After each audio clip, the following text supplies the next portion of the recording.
Hello दोस्तों, स्वागत है आप सभी का आपके अपने यूट्यूब चैनल पे। आज हम लोग वीके मेहता का जो फर्स्ट चैप्टर है उसके न्यूमेरिकल्स को हम लोग करते हैं। तो देखते हैं हमारा फर्स्ट क्वेश्चन क्या है। According to our first question, a billion electron pass through a cross section of conductor. ठीक है, मान लेते हैं ये कोई कंडक्टर है। ठीक है, इसमें से 10⁻³ में यानी कि 1 मिली सेकेंड में कितने इलेक्ट्रॉन्स पास कर रहे हैं हमारे 1 बिलियन। तो 1 बिलियन की वैल्यू कितनी होती है 10⁹ ठीक है, 1 मिलियन की वैल्यू होती है 10⁶, सबको पता ही होगा। और 1 बिलियन की वैल्यू होती है 10⁹ ठीक है, और 1 ट्रिलियन की वैल्यू होती है 10⁻12। ठीक है, इतनी वैल्यू तो सबको लगभग पता ही होगी। ठीक है, तो नेक्स्ट क्वेश्चन हम लोग देखते हैं। द करेंट इज, ठीक है, तो हमें क्वेश्चन दिया हुआ है कि पहले नंबर ऑफ इलेक्ट्रॉन्स दिए हुए हैं। क्या दिए हुए हैं? Number of electrons. तो हम लोग लिख लेते हैं नंबर ऑफ इलेक्ट्रॉन्स कितने हैं। नंबर ऑफ इलेक्ट्रॉन्स है हमारे पास 1 बिलियन। 1 बिलियन का मतलब 10⁹ इलेक्ट्रॉन्स। ठीक है, और एक इलेक्ट्रॉन पे चार्ज कितना होता है वो हमें पता होना चाहिए। Charge on an electron, charge on an electron यानी कि एक इलेक्ट्रॉन पे हमारा चार्ज कितना होता है 1.6 इंटू 10⁻⁻19 कूलम। एक इलेक्ट्रॉन पे हमारा इतना चार्ज होता है। ठीक है, अब दूसरा हमें क्या दिया हुआ है, टाइम दिया हुआ है। टाइम की वैल्यू दी हुई है 1 मिली सेकेंड यानी कि 10⁻³ सेकेंड। अब हमसे पूछ रहा है करंट की वैल्यू, तो हमें करंट फाइंड आउट करना है। तो हमें चार्ज की वैल्यू पता है Q is to N into E और Q is to I into T. ठीक है, इस दोनों को हम लोग इक्वेट करके लिख सकते हैं N E is equal to I T. N हो गया नंबर ऑफ इलेक्ट्रॉन्स और ये हो गया चार्ज ऑन एन इलेक्ट्रॉन। ठीक है, तो नंबर ऑफ इलेक्ट्रॉन्स कितने हैं 10⁹ चार्ज ऑन एन इलेक्ट्रॉन, एक इलेक्ट्रॉन पे चार्ज कितना है 1.6 इंटू 10⁻⁻19। करंट की वैल्यू हमें फाइंड आउट करनी है, तो टाइम इधर डिवाइड में हो जाएगा और टाइम की वैल्यू कितनी है 10⁻³ सेकेंड। और ये इधर हो गया हमारा करंट, यानी कि इसे जब हम लोग सॉल्व करेंगे तो करंट की वैल्यू आ जाएगी 1.6 इंटू, अब सबको कैलकुलेट कर देते हैं। ये -19 और ये प्लस का नहीं, यानी कि बच गया 10। 19 में हो गया 10 बचा और ये 3 ऊपर जाएगा तो हो जाएगा प्लस में हो जाएगा, तो ये हो जाएगा आपका 10⁻⁻7 एम्पियर। ठीक है, यानी कि करंट की वैल्यू हो गई हमारी 1.6 इंटू 10⁻⁻7 एम्पियर। ऑप्शन नंबर 2 हमारा सही है। नेक्स्ट क्वेश्चन पे चलते हैं हम लोग। नेक्स्ट क्वेश्चन है how long does it take 50 microcoulomb of charge to pass a point in a circuit if the current flows is 15 milli ampere. किसी सर्किट में हमें चार्ज की वैल्यू गिवन है। चार्ज कितना गिवन है 50 माइक्रोकूलम, यानी इसे लिख सकते हैं हम लोग 50 और माइक्रो की वैल्यू कितनी होती है 10⁻⁻6 कूलम। ठीक है, और हमें करंट की वैल्यू दी हुई है 15 मिली एम्पियर। इससे हम लोग लिख सकते हैं 15 गुना 10⁻³ एम्पियर। अब हमसे पूछ रहा है कि ये कितना टाइम लेगा, यानी कि एक सर्किट में इतना करंट फ्लो करने के लिए कितना टाइम हमें देना होगा। तो ठीक है, चार्ज का हमें फॉर्मूला पता है, सिंपल सी formula Q equal to I into T. I की वैल्यू, आई मतलब करंट, टी मतलब टाइम। ठीक है, तो हमें टाइम निकालना है, तो ये हो जाएगा Q/I। Q की वैल्यू कितनी है 50 इंटू 10⁻⁻6 और I की वैल्यू कितनी है 15 इंटू 10⁻⁻3। ये 15 को 50 को 15 से डिवाइड करेंगे तो ये आ जाएगा 3.33 और ये -3 ऊपर में जाएगा तो प्लस हो जाएगा, तो -6 + 3 यानी कि टोटल वैल्यू आ जाएगी हमारी 3.33 इंटू 10⁻³ सेकेंड, यानी कि ऑप्शन नंबर 1 हमारा सही है। नेक्स्ट क्वेश्चन पे चलते हैं हम लोग। नेक्स्ट क्वेश्चन है the quantity of charge that will be transferred by A current flow of 10 ampere over A 1 our period. ठीक है, तो हमें इस बार क्या निकालना है कि करंट गिवन है हमें, करंट की वैल्यू कितनी गिवन है, current is equal to 10 ampere. ठीक है, और टाइम, टाइम हमें दिया हुआ है 1 hour. Time is equal to 1 hour, यानी कि इसे लिख सकते हैं हम लोग 3600 सेकेंड। हमें क्या फाइंड आउट करना है चार्ज, तो चार्ज यानी कि Q is equal to I into T. I की वैल्यू क्या है हमारी, करंट की वैल्यू क्या है 10। ठीक है, और टाइम की वैल्यू कितनी है 3600।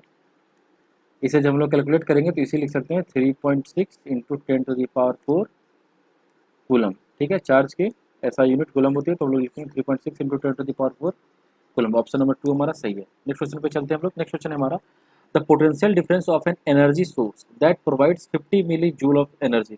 ठीक है, एक कोई एनर्जी सोर्स है हमारे पास, ठीक है, वो कितना एनर्जी प्रोवाइड कर रहा है हमें 50 मिली जूल। ठीक है, एनर्जी कितना दे रहा है ये 50 मिली जूल, यानी कि इसे लिख सकते हैं 50 इंटू 10⁻³ जूल। ठीक है, फॉर एवरी माइक्रो कूलम, यानी कि चार्ज के वैल्यू गिवन है हमें 1 माइक्रो कूलम, यानी कि इसे लिख सकते हैं हम लोग 10⁻6 कूलम। ठीक है, तो हमें पोटेंशियल डिफरेंस फाइंड आउट करनी है उस एनर्जी सोर्स की, यानी कि हमें क्या फाइंड आउट करनी है, पोटेंशियल डिफरेंस। तो एनर्जी की फॉर्मूला होती है energy is equal to charge into potential difference. ठीक है, तो पोटेंशियल डिफरेंस हमें फाइंड आउट करना है, तो इसे लिख सकते हैं हम लोग energy by charge.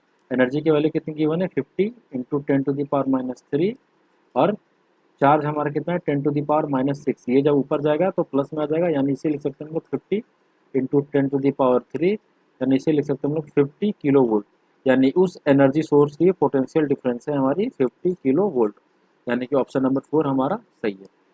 Next question पे हम लोग चलते हैं। नेक्स्ट क्वेश्चन है हमारा, want what quantity of charge must be delivered by a battery with a potential difference of 100 volt to 500 joule of work. ठीक है, एक कोई बैटरी है जिसकी पोटेंशियल डिफरेंस की वैल्यू हमें गिवन है 100 वोल्ट। ठीक है, और इसकी एनर्जी की वैल्यू हमें गिवन है, एनर्जी कितना है 500 जूल। अब हमें फाइंड आउट करना है ये चार्ज कितना डिलीवर कर रहा है, तो हमें एनर्जी का फॉर्मूला पता है चार्ज इंटू पोटेंशियल डिफरेंस। ठीक है, तो हमें फाइंड आउट क्या करना है, चार्ज फाइंड आउट करना है, तो charge is equal to energy by potential difference. Energy की वैल्यू 500, पोटेंशियल डिफरेंस की वैल्यू 100, यानी कि चार्ज की वैल्यू हो गई हमारी 5 कूलम। यानी कि इसका जो भी ऑप्शन होगा आप लोग चेक कर लीजिएगा, ऑप्शन चार्ज हमारा चार्ज की वैल्यू हो जाएगी 5 कूलम। ठीक है, यहाँ ऑप्शन यहाँ पे छूट गया है, आप लोग चेक कर लीजिएगा, कोई भी आंसर होगा। ठीक है, देखते हैं हम लोग नेक्स्ट क्वेश्चन क्या है। The resistance of a material 2 metre long and 2 metre square in area of cross section is 1.6। ठीक है, ये कोई मटेरियल है जिसकी लेंथ हमें गिवन है। ठीक है, कोई भी एक मटेरियल है जिसकी लेंथ हमें गिवन है कि वो 2 मीटर लंबा है। ठीक है, और उसकी क्रॉस सेक्शनल एरिया, और हमें क्या दिया हुआ है, क्रॉस सेक्शनल एरिया, इसे हम लोग स्मॉल ए से डिनोट करते हैं। इसकी वैल्यू कितनी है 2 मीटर स्क्वायर। ठीक है, और इसकी रेजिस्टेंस की वैल्यू गिवन है यहाँ पे। ठीक है, द रेजिस्टेंस, और इसकी रेजिस्टेंस की वैल्यू कितनी गिवन है 1.6 इंटू 10⁻⁻8, यानी कि रेजिस्टेंस की वैल्यू गिवन है 1.6 into 10⁻⁻8 ohm. Its specific resistance हमें फाइंड आउट करना है, यानी कि हमें क्या फाइंड आउट करना है, रो की वैल्यू फाइंड आउट करनी है। तो रेजिस्टेंस का फॉर्मूला क्या होती है, R is equal to rho into L by A.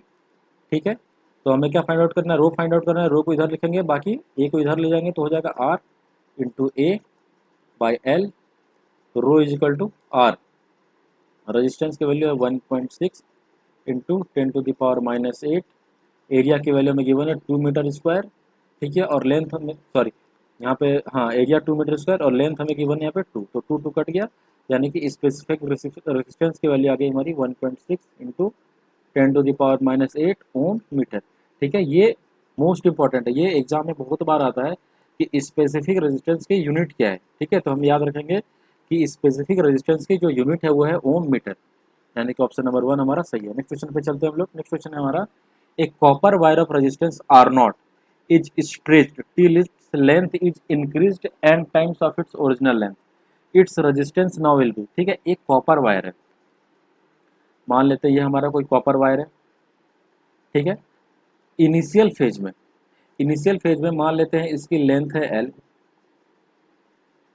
ठीक है, इनिशियल फेज में इसकी लेंथ मान लेते हैं L1, और क्रॉस सेक्शनल एरिया, कौन सा एरिया, क्रॉस सेक्शनल एरिया हमारी है A1। ठीक है, और मान लेते हैं इसकी रेजिस्टेंस की वैल्यू में गिवन है आर नॉट। ठीक है, इनिशियल स्टेट में इसकी रेजिस्टेंस की वैल्यू गिवन है आर नॉट। ठीक है, आर नॉट मान लेते हैं, यहाँ पे R1 मान लेते हैं। ठीक है, यहाँ पे R1 आर नॉट दिया हुआ है, हम लोग R1 मान लेते हैं, आगे चलते हैं। ठीक है, अब क्या हुआ, इस वायर को हमने इंक्रीज कर दिया साइज में। ठीक है, मान लेते हैं पहले ये था, अब हमने इसको खींच के लंबा कर दिया है। ठीक है, तो अब इसकी लेंथ जो है वो चेंज हो गई है n टाइम्स, यानी कि पहले L1 था तो अब हो गया है, मान लेते हैं ये L2 है। ठीक है, और L2 की वैल्यू कितनी है, n इंटू L1 टाइम्स। ठीक है, ये चीज़ आपको समझ में आ गई। ये हमारा जो अब नया लेंथ जो बना है वो पुराने वाले लेंथ के n टाइम्स में मल्टीपल के, इस लेंथ के n टाइम्स के मल्टीपल में इंक्रीज हो गई है, यानी कि ये n को इससे मल्टीप्लाई कर देंगे तो हमारे L2 निकल जाएगा। ठीक है, तो जाहिर सा बात है अगर हमने यहाँ पे इसकी लेंथ को इंक्रीज की है तो उसकी क्रॉस सेक्शनल एरिया घट जाएगी, यानी कि एरिया हो जाएगी हमारी अब A2। ठीक है, पहले A1 था, अब मान लेते हैं A2 हो गया क्रॉस सेक्शनल एरिया, और अब रेजिस्टेंस की वैल्यू भी चेंज हो जाएगी। तो अब मान लेते हैं कि हमारा इस केस में अब रेजिस्टेंस हो गया R2। ठीक है, जब वायर हमारा छोटा था तब हम लोग मानते हैं कि रेजिस्टेंस हमारा R1 था। अब जब हमने वायर को खींच के लंबा कर दिया है तब हम लोग मान लेते हैं कि इसकी वैल्यू R2 है। अब इसे सॉल्व करते हैं। देखिए, सबसे पहले तो हमें क्वेश्चन में ये बताया गया है कि हमने इसके वॉल्यूम को चेंज नहीं किया है। पहले जितना इस वायर की जितनी वॉल्यूम थी, इस वायर की भी वॉल्यूम उतना ही है, यानी कि वॉल्यूम हमने चेंज नहीं किया है, वॉल्यूम हमारा बराबर है। और वॉल्यूम की हमें फॉर्मूला पता है क्या होती है, एरिया इंटू लेंथ या हाइट, आप जो भी बोल सकते हैं। ठीक है, इसे भी हम लोग लिख सकते हैं एरिया इंटू लेंथ। ठीक है, अब हम लोग इसकी वॉल्यूम लेंगे, यहाँ इसकी क्रॉस सेक्शनल एरिया कितनी है, A1 और L1। इसकी क्रॉस सेक्शनल एरिया कितनी है, A2 इंटू L2। ठीक है, A1 और ये A2 को इधर लेते आते हैं, A2 इधर हो गया। L2 की वैल्यू यहाँ पे कितनी गिवन है हमें, n इंटू L1। यहाँ लिखेंगे हम लोग n इंटू L1 और ये हो गया हमारा L1।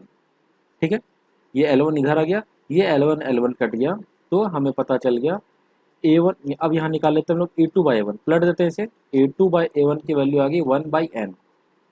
ठीक है, इसे हमने क्यों किया अभी आपको पता चल जाएगा। A2/A1 की वैल्यू आ गई है 1/n, ये हो गया हमारा इक्वेशन नंबर 1।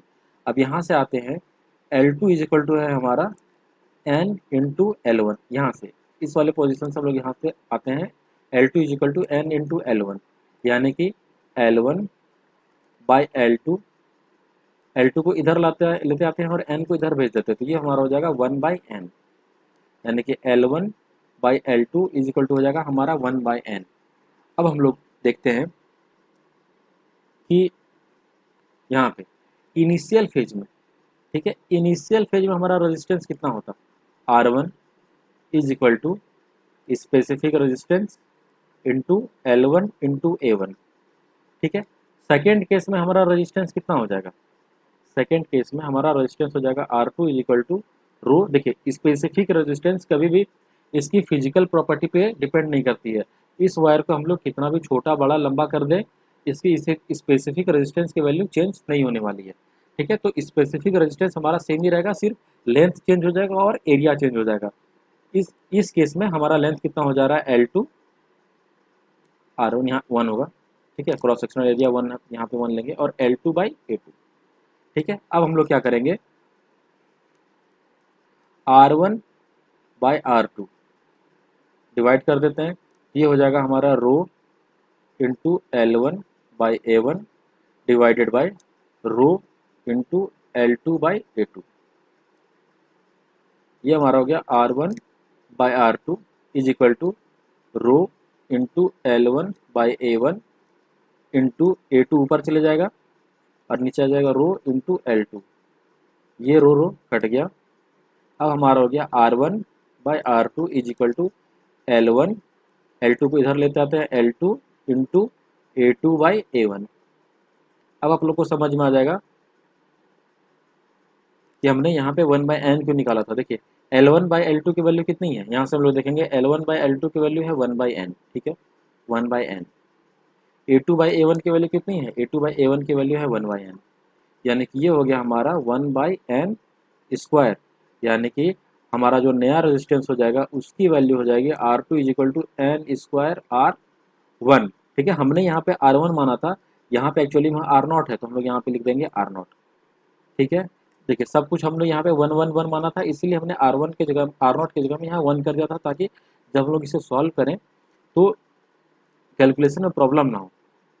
ठीक है, अब जब सारा हम लोग का सॉल्व हो गया है तो अब हम लोग क्या करेंगे, अब यहाँ पे 1 हटा के नोट कर देंगे, क्योंकि यहाँ पे हमें दिया हुआ है R0।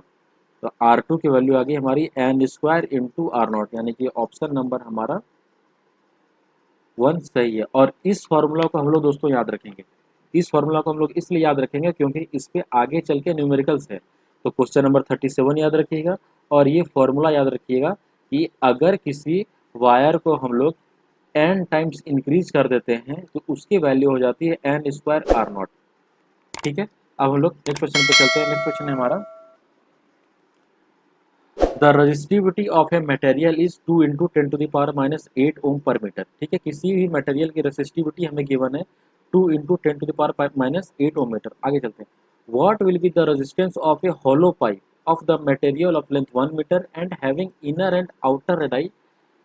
ठीक है, एक कोई हॉलो पाइप है हमारे पास।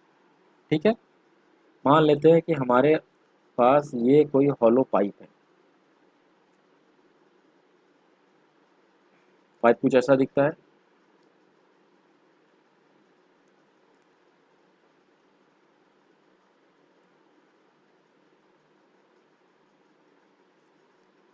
एक मिनट।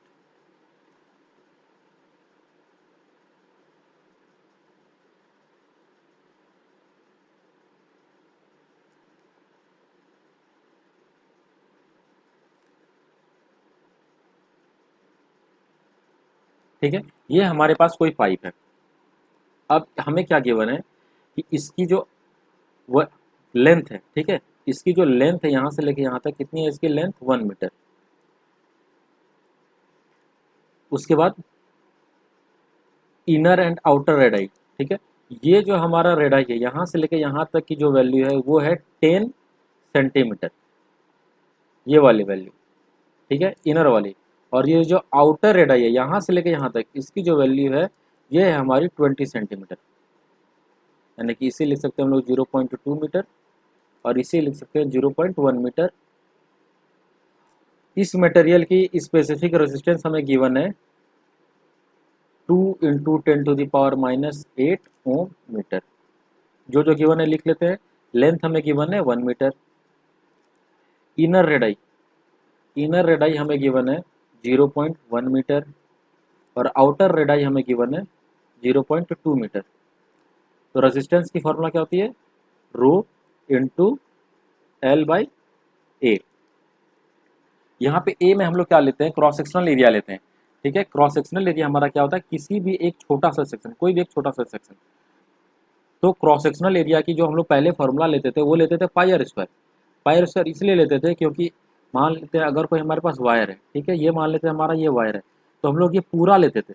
ये पूरा क्या वायर क्या रहता था, सॉलिड रहता था। लेकिन ये पाइप क्या है, अंदर से खाली है, ये वाला जो पोर्सन है ये खाली है। तो यहाँ पे हम लोग यहाँ पे क्रॉस सेक्शनल एरिया जो लेंगे वो सर्कल का नहीं लेंगे, वो पाइप का लेंगे, सिलेंडर का लेंगे। और सिलेंडर का क्रॉस सेक्शनल एरिया क्या होता है, rho into L by A. Cylinder का क्रॉस सेक्शनल एरिया होता है पाई इंटू R2 का स्क्वायर माइनस R1 का स्क्वायर। ये होता है हमारा सिलेंडर का क्रॉस सेक्शनल एरिया। बस अब वैल्यू को पुट कर देंगे, आंसर हमारा आ जाएगा। रो की वैल्यू में गिवन है 2 इंटू 10⁻⁸ इंटू लेंथ की वैल्यू गिवन है हमें 1 मीटर और पाई की वैल्यू हम लोग ले लेंगे यहाँ पे 3.14 इंटू R2 का स्क्वायर। R2 की वैल्यू कितनी गिवन है 0.2, 0.2 का स्क्वायर करेंगे तो हो जाएगा 0.04 माइनस 0.1 का स्क्वायर करेंगे तो हो जाएगा 0.01। इसे सॉल्व करेंगे जब होगा हमारा 2 इंटू 10⁻⁸ डिवाइडेड बाई 3.14 इंटू 0.03। इसे जब हम लोग सॉल्व करेंगे तो आपको आंसर मिल जाएगा। आप लोग इसे कैलकुलेट कर लीजिएगा, अगर कैलकुलेट करेंगे तो बहुत टाइम लग जाएगा। नेक्स्ट क्वेश्चन पे हम लोग चलते हैं, बस इसे सॉल्व कर लीजिएगा, आंसर आपका आ जाएगा।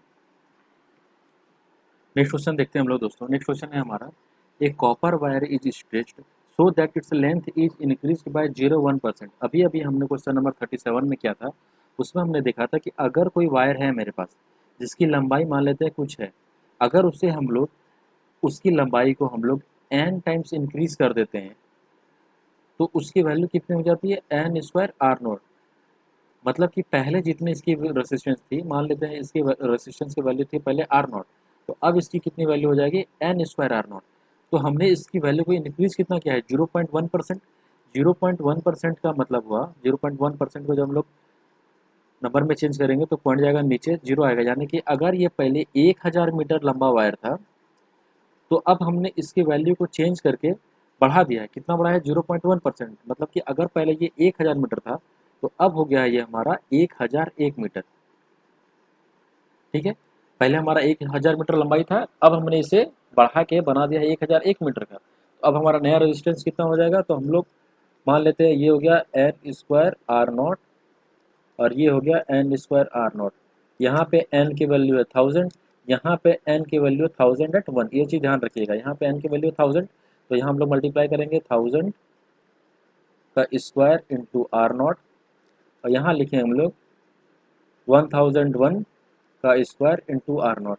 इसकी वैल्यू हो जाएगी 1002001 इंटू आर नॉट, और इसकी वैल्यू हो जाएगी 1 2 3 4 5 6 आर नॉट। मतलब कि पहले हमारा था वैल्यू इतना रेजिस्टेंस का, अब हमारा वैल्यू बढ़ के इतना हो गया है। ठीक है, देखिए हम लोग इसे और छोटा फिगर में कर सकते थे, लेकिन क्या होता है ना कि कैलकुलेशन थोड़ा सा टफ हो जाता है। राउंड फिगर में लेने से क्या अच्छा है कि पॉइंट का टेंशन नहीं रहता, तो कैलकुलेशन ईजी हो जाता है। तो पहले इतना था, ठीक है, अब इतना हो गया, बढ़ कितना गया, इसको इसको जो है इसमें से माइनस कर देते हैं, यहाँ लिख देते हैं 1 2 3 4 5 6 आर नॉट। यानी कि हमारा 2001 आर नॉट रजिस्टेंस जो है वो इंक्रीज हो गया, इतना रजिस्टेंस हमारा इंक्रीज हो गया है। तो परसेंटेज हमें निकालना है, तो इतना रजिस्टेंस हमारा इंक्रीज हुआ है कितना पे? इतना पे। इनिशियल तो ये था, ठीक है, तो हम लोग जब भी परसेंटेज निकालते हैं हम इनिशियल पर निकालते हैं। 3 4 5 6 इंटू 100 कर देंगे परसेंटेज निकालने के लिए। ये 2001 के जगह में हम लोग इसे 2000 मान लेते हैं, कैलकुलेशन ईजी हो जाएगा। ठीक है, अप्रोक्सीमेट में आंसर आएगा, ऐसे कोई जरूरी नहीं 2001 भी मानेंगे तो उतना ही आंसर आएगा। तो हम लोग 1 की जगह में सिर्फ 0 कर देते हैं। ठीक है, तो ये 3 0 कट गया, ये 3 0 कट गया, ये 2 0 और ये 2 0 कट गया, यानी कि आ गया हमारा 2/10। इसे हम लोग लिख सकते हैं 0.2%। यानी कि अगर हम लोग किसी का रजिस्टेंस लेंथ को 0.1% इंक्रीज करते हैं तो उसकी वैल्यू जो है कितनी चेंज हो जाती है? 0.2%। या इसे और आप आसान तरीके से कर सकते हैं, जब भी परसेंटेज में आता है तो आप जो है उसे डिफ्रेंशिएट कर दीजिए। जैसे ही डिफ्रेंशिएट करेंगे तो ये हो जाएगा हमारा 2 del n r not. 2 into हमने चेंज कितने की थी वैल्यू? 0.1, तो यहाँ लिख देंगे 0.1 इंटू आर नॉट। ठीक है, यहाँ से हमने सॉल्व किया है नए मेथड से, इसे लिख सकते हैं हम लोग 0.2 इंटू आर नॉट, या परसेंटेज में लिख सकते हैं इतना ही। ठीक है, यानी कि हमारा जो इनिशियल था वो कितना चेंज हुआ है? 0.2%। बस 2 स्टेप में हमारा आंसर बन जाएगा। इसे एक बार फिर से कर लेते हैं हम लोग। जैसे कि जब भी परसेंटेज में हो उसे हम लोग डिफ्रेंशिएट कर देते हैं। जैसे कि N square R not differentiate करेंगे तो ये हो जाएगा 2 इंटू डेल्टा एन। तो कैसे करते हैं? अगर मान लेते हैं x to the power N को डिफ्रेंशिएट करते हैं तो ये हो जाता है हमारा एन इंटू एक्स n-1, यही वैल्यू होती है डिफ्रेंशिएशन में। ठीक है, तो n हमारा इधर आ जाता है, तो 2 हमारा n है, 2 इधर आ गया, n-1, तो 2 -1 करेंगे तो 1 ही हो जाएगा, तो अल्टीमेटली यही आएगा 2 डेल्टा 1 n इंटू आर नॉट। तो डेल्टा एन यानी कि इंक्रीज कितना हुआ है? ठीक है, डेल्टा एन हमारा रिप्रेजेंट करता है इंक्रीमेंट। इंक्रीमेंट कितना है? 0.1%, तो यहाँ लिख देंगे 2 इंटू 0.1 इंटू आर नॉट। लिखना लिख भी सकते हैं, नहीं भी लिख सकते हैं, आंसर तो हमारा यहीं से आ जाएगा 0.2%। इतना हमारा रेजिस्टेंस इंक्रीज हो जाएगा, यानी कि ऑप्शन नंबर 3 हमारा सही है। नेक्स्ट क्वेश्चन पे हम लोग चलते हैं। The temperature coefficient of resistance of a wire is 0.00125 पर डिग्री सेंटीग्रेड। ये हमारा बहुत इंपॉर्टेंट है दोस्तों, कि टेम्परेचर कोएफिशिएंट ऑफ रेजिस्टेंस का यूनिट क्या होता है, इसे हम लोग याद रखेंगे हमेशा पर डिग्री सेंटीग्रेड। तो यहाँ लिखते हैं हम लोग टेम्परेचर कोएफिशिएंट को हम लोग क्या चीज़ से डिनोट करते हैं? अल्फा से। अल्फा की वैल्यू हमें गिवन है 0.00125 पर degree centigrade at 300 kelvin. Temperature की वैल्यू हमें गिवन है T1 is equal to 300 kelvin. ये हमें केल्विन में दिया हुआ है, इसे हम लोग सेल्सियस में कन्वर्ट करेंगे तो 300 माइनस 273। इसे हम लोग सेल्सियस में इसलिए चेंज कर रहे हैं क्योंकि हमें अल्फ़ा की जो वैल्यू है वो डिग्री सेल्सियस में दी हुई है। तो इसे जब हम लोग चेंज करेंगे तो इसकी वैल्यू आ जाएगी 27 डिग्री सेल्सियस। ठीक है, इट्स रेसिस्टेंस इज 1 ओम, यानी कि 300 केल्विन पे इसकी रेसिस्टेंस की वैल्यू कितनी है? 1 ohm. The resistance of the wire will be 2 ohm 8। ठीक है, तो हमें पता है कि जब भी किसी भी वायर को हीट करते हैं, ठीक है, अगर वो मेटालिक वायर है तो अगर उससे हम लोग हीट करते हैं, हीट इंक्रीज करते हैं, तो क्या होगा, उसका रेजिस्टेंस भी इंक्रीज हो जाएगा। क्यों? क्योंकि मेटल में होता है positive temperature characteristics, positive temperature characteristics. इसका मतलब कि अगर किसी भी मेटल में अगर हम लोग हीट बढ़ाएंगे तो उसकी रेजिस्टेंस की भी वैल्यू बढ़ेगी। नॉन मेटल में क्या होता है या फिर सेमीकंडक्टर में क्या होता है, अगर हम लोग हीट को इंक्रीज करेंगे तो उसकी रेजिस्टेंस की वैल्यू कम होती है। यानी कि नॉन मेटल में हमारा होता है निगेटिव टेम्परेचर कोएफिशिएंट कैरेक्टरिस्टिक्स। यानी कि नॉन मेटल या फिर सेमीकंडक्टर में अगर हम लोग रेजिस्टेंस के वैल्यू को इंक्रीज करेंगे तो हमारा टेम्परेचर का भी वैल्यू कम होगा। तो हम लोग चल यानी कि अगर हम लोग को ये जो वायर है, मान लेते कोई भी एक वायर है, इसकी रेजिस्टेंस की वैल्यू अभी 1 ओम है। कितना पे? 27 डिग्री सेल्सियस पे, 27 डिग्री सेल्सियस पे इस वायर की जो रेजिस्टेंस की वैल्यू है वो 1 ओम है। हमें इसी वायर की रेजिस्टेंस को 2 ओम कर देना है, ना तो लेंथ बढ़ाना है ना तो एरिया घटाना है, कुछ नहीं करना है, बस इसकी टेम्परेचर को इंक्रीज कर देना है। जैसे हम लोग टेम्परेचर इंक्रीज करेंगे इस वायर की जो रेसिस्टेंस है वो भी इंक्रीज होगी। ठीक है, तो हम लोग को बस यही पता करना है कि कितना इस वायर को और कितना हीट दे, इसका जो रेसिस्टेंस का वैल्यू है वो 1 ओम से चेंज होकर 2 ओम हो जाए। यानी कि सेकेंड रेसिस्टेंस की वैल्यू है 2 ओम। तो हमें दोस्तों फॉर्मूला पता है R2 is equal to R1 1 plus alpha T2 minus T1 bracket close. सबसे पहले हम लोग यहाँ पे एक चीज़ का ध्यान रखेंगे दोस्तों, अल्फा की वैल्यू जो भी लेंगे हम लोग, ये हमेशा ध्यान रखेंगे, अल्फा का वैल्यू जो भी लेंगे उसी टेम्परेचर पे लेंगे जिस टेम्परेचर पे हमारा ये रेजिस्टेंस है। जैसे कि अभी अल्फा और रेजिस्टेंस सेम ही टेम्परेचर पे हमारा 27 डिग्री सेल्सियस पे, तो R1 का भी वैल्यू हमें लेना है 27 डिग्री सेल्सियस पे और ये अल्फा की वैल्यू भी हमें लेना है 27 डिग्री सेल्सियस पे। ऐसा नहीं करेंगे कि R1 का वैल्यू ले लेंगे हम लोग 100 डिग्री सेल्सियस पे और अल्फा की वैल्यू ले लेंगे 10 डिग्री सेल्सियस पे, ऐसा नहीं करेंगे। इन दोनों की वैल्यू की टेम्परेचर इन दोनों की वैल्यू सेम टेम्परेचर पे होनी चाहिए। ठीक है, R2 की वैल्यू हो गई 2, R1 की वैल्यू है 1, यहाँ 1 प्लस अल्फा यानी कि 0.00125। T2 की वैल्यू हमें निकालनी है, यह टेम्परेचर तो निकालना है, लेकिन T1 हमें गिवन है यहाँ पे 27 डिग्री सेल्सियस, तो यहाँ लिख देंगे 27 डिग्री सेल्सियस, ब्रैकेट क्लोज कर देंगे। ये 1 इधर आएगा तो 2/1 हो जाएगा, तो इसे 2 ही लिख सकते हैं और यहाँ लिख सकते हैं। अब ये ब्रैकेट हट जाएगा, 1 प्लस यहाँ से पॉइंट हटाते हैं तो 1 2 3 4 5, 1 2 3 4 5, यानी कि ये हमारा कट गया 25 बचे 125, 25 चौक 100, 4000। फिर और कटाते हैं 5 8 40, यानी कि 800 बार में कट जाएगा, यानी कि इसकी वैल्यू आ गई, यहाँ पे हम लोग लिखेंगे 2 इज इक्वल टू, ये 1 तो इधर आके 2/1 था, 1 हो जाएगा, सॉरी 2 हो जाएगा, तो यहाँ लिखेंगे हम लोग 1 प्लस 1/800 T2 माइनस 27, यहाँ पे लिखेंगे। ठीक है, ये 1 है, इधर जाएगा तो 2 माइनस 1 1 हो जाएगा, यानी कि 1 is equal to T2 minus 27/800। Cross multiplication करेंगे तो इधर हो जाएगा 800 is equal to T2 minus 27, तो T2 इज इक्वल टू ये प्लस हो जाएगा 827, यानी कि अब हमारी टेम्परेचर की वैल्यू हमें मिल गई है 827 केल्विन। ठीक है, ये दोस्तों सॉरी, ये हमें यहाँ पे जो वैल्यू मिली है सेल्सियस पे मिली है। क्यों? क्योंकि हमने यहाँ पे चेंज कर दिया था वैल्यू सेल्सियस में, लेकिन सारे आंसर केल्विन में है, तो केल्विन में करने के लिए हम लोग क्या करेंगे, 273 ऐड कर देंगे केल्विन में आंसर लाने के लिए। तो केल्विन में आंसर लाने के लिए 273 ऐड कर देंगे, तो ये हो जाएगा 7 3 10, 7 2 9 10, 8 2 10 है कि 1100 केल्विन। यानी कि इस मेटल को हम लोग 300 केल्विन से चेंज करके अगर हम लोग 1100 केल्विन पे लेते आते हैं तो इसकी रेसिस्टेंस की वैल्यू हो जाएगी 2 ओम, यानी कि ऑप्शन नंबर हमारा 2 सही है। नेक्स्ट क्वेश्चन पे चलते हैं। नेक्स्ट क्वेश्चन है हमारा, the resistance of a conductor is 5 ohm at 50 degree Celsius and 6 ohm at 100 degree Celsius. ठीक है, एक रेसिस्टेंस है 50 डिग्री सेल्सियस पे, इसकी वैल्यू है 5 ओम, और 100 डिग्री सेल्सियस पे इसकी वैल्यू है 6 ओम।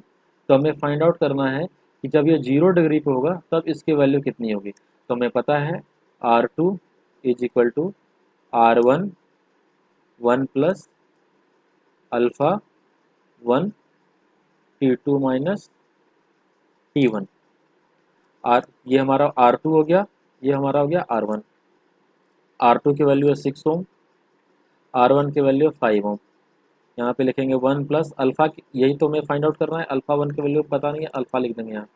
T2 की वैल्यू है, टेम्परेचर 2 की वैल्यू 100 डिग्री, टेम्परेचर 1 की वैल्यू 50 डिग्री, यानी कि 100 माइनस 50, यानी कि 6, यहाँ पे हो गया 5 प्लस 100 में से जाएगा 50, 50 बचेगा, और 50 को जब 5 से मल्टीप्लाई करेंगे तो हो जाएगा हमारा 250 अल्फ़ा। 6 में 5 गया 1 इज इक्वल टू 250 अल्फ़ा, यानी कि ये R1 जो था हमारा किस टेम्परेचर पे था, 50 डिग्री पे। यहाँ पे हम लोग लिख देते हैं 50 degree.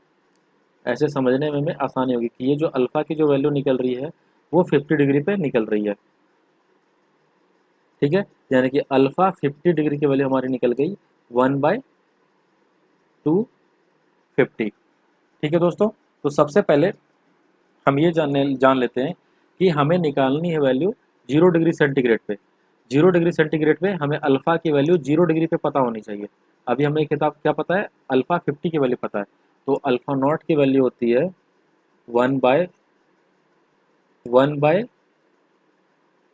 Alpha T minus T.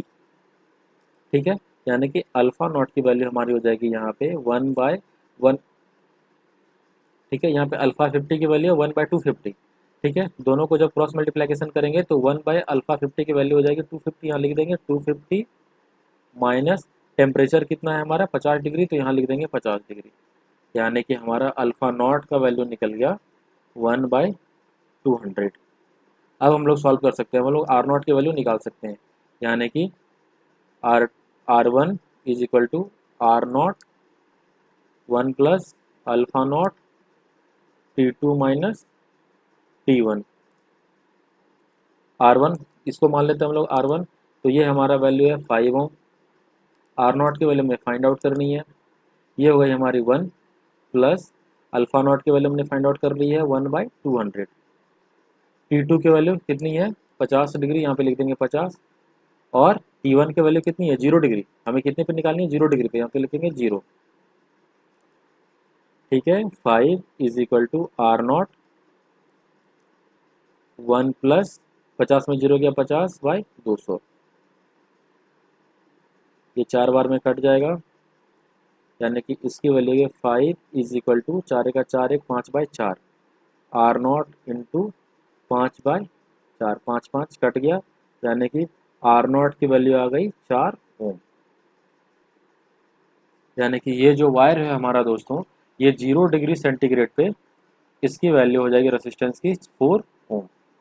ठीक है दोस्तों, तो आज हमने लगभग लगभग इसके आधे न्यूमेरिकल्स को कर लिया है फर्स्ट चैप्टर के।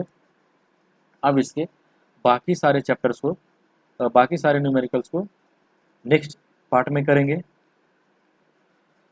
तब तक दोस्तों प्लीज़ वीडियो को लाइक कर दें और सब्सक्राइब कर दें।